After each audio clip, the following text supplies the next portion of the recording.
Good evening and welcome to War Thunder's website. I am your host, Old Dead Man. We're looking at the new export order event coming your way. It's another one of those, as it was coined by somebody or other, a Build-A-Bear event. I believe that was European Canadian that coined that one, but somebody correct me if I'm wrong. And this Build-A-Bear event promises to be every bit as frustrating as all the previous ones. So let's go over what's coming up and what's going on. I'm going to quickly, there's some great videos out there. Number one, Gaijin even put out a great video on it. There's a couple others I'll link in the description or at the end of the video that are great, that are summaries of the overall event. So I'm going to restrict my comments to just reminders and things to watch out for and gotchas.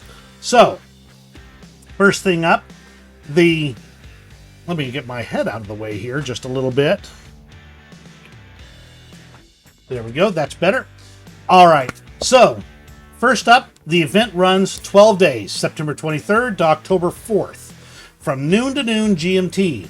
That's not much time. You don't get a lot of flexibility, and the rest of it is that you have to, that in order to get enough of the prizes to be worth it, you're going to be grinding a lot. Let me tell you why. You can have to earn supply crates for one, and you have to earn documents or technical documents for the second. And you can earn each of these through 10 minutes of normal gameplay in the traditional game modes. Ground, arcade, realistic, and sim. Air arcade and air realistic. And naval arcade and realistic. If you play those regular matches there, you play 10 minutes per every 10 minutes in there, you'll earn one supply crate, or I believe it's supply carts this time, or one technical document. You have to combine, you open up your supply crates and you'll have to combine your technical documents at the end, just save them for now. And then you'll be able to build all the items in the Build-A-Bear event. And it doesn't show you everything you got to build at the start. You're going to see the first row, you're going to build them, it's going to show you the next row. Then you have to build those and it'll show you the next row, and it's going to be long. If you've decided to play this out, you're going to need to see it through at least once before you'll know what to expect for the future ones. So let's go on to the next gotcha on that, and that is the way they design the UI. You can sell some of your supplies on the Gaijin market, but only if you assemble a saleable item. The saleable items cost 2 regular items. If you're grinding for yourself, don't make any saleable items. You lose materials by doing so, so make certain you avoid doing that at all costs. If you're selling them, and many people are going to make a pretty good bank by selling these components early on, if you sell them, assemble them, get them sold, and move on. You don't need to worry about that, except for make sure you assemble them into saleable parts before you sell them. If you're not going to sell them though, reminder, don't get caught in the trap of making the saleable version. If you do, you lose the components, you lose half the components right there, and you're going to have a tough time of it. Next one, you can get up to 40 of these crates per day. And that's 4, but multiplied by 10. 40 of the crates, 40 of the documents per day. And you get one of those documents for every 10 minutes of gameplay. And that's in-match gameplay, and probably over a certain activity percentage, I'll bet you, if we look at the details. But 10 minutes of gameplay, and you get a cart and a document. Now, you can get 40 per day. That's 400 minutes of play to max out your number of supplies in that day. 400 minutes of gameplay is not exactly small potatoes. My brain's kind of fried right now, so I'm going to go ahead and do the calculations. That's at least 6 2/3 hours to max them out. And that doesn't count time in hangar. That doesn't count time waiting for a match. That may not even count some of the time in a match if you're not active. So make sure you're active and you're playing aggressively and you're having fun, and get your activity in there. And even if your battle goes more than 10 minutes, don't worry. It saves that bleed over for the next one. That's still 6 2/3 hours of solid grinding each day to get to your max. And 400 your max, that's 10 days of doing this.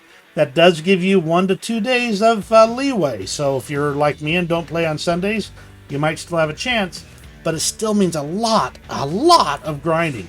So make sure you're getting lots of water and staying hydrated and moving around and getting your exercise. Otherwise, you're going to be real sore by the end of this, and you're going to be tired of War Thunder. So make sure you take some breaks and do things right, because you do not want to end up in that situation. Now, real fast about the vehicles. 2 of them are bog standard vehicles, and I don't consider either one of them worth the grind for me personally. There's the F5A, is a bog standard freedom fighter from the U.S. Air Force. It's in the U.S. tree. It's garden variety. There's nothing special about it as far as that goes. We've got F5Es in the actual tech tree, so keep that in mind.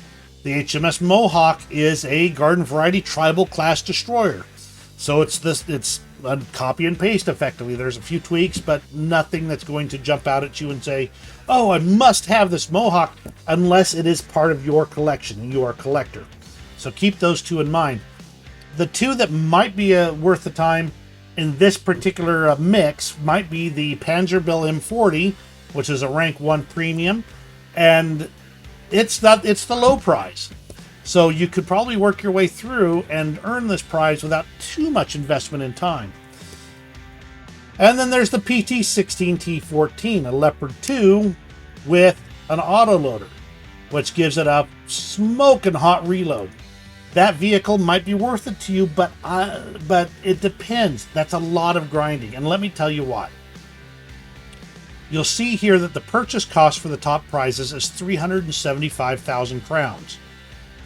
The purchase price for the bottom tier prize is 125,000 crowns, and for the Mohawk is 250,000 crowns, which means you'd have to earn all the stuff to put together 3 of these, so you can assemble it into the equivalent of both of these, the Panzerbill and the Mohawk, to be able to get one of these top tier prizes.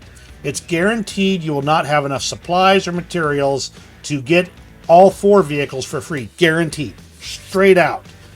So if you're going to play this, pick.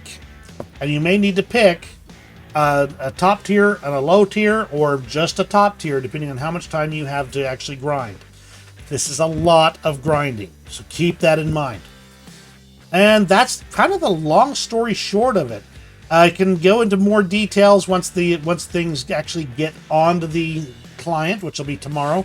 But rather than jumping all over that, I'm going to just say, let me know what your questions are, and I'll get them answered for you.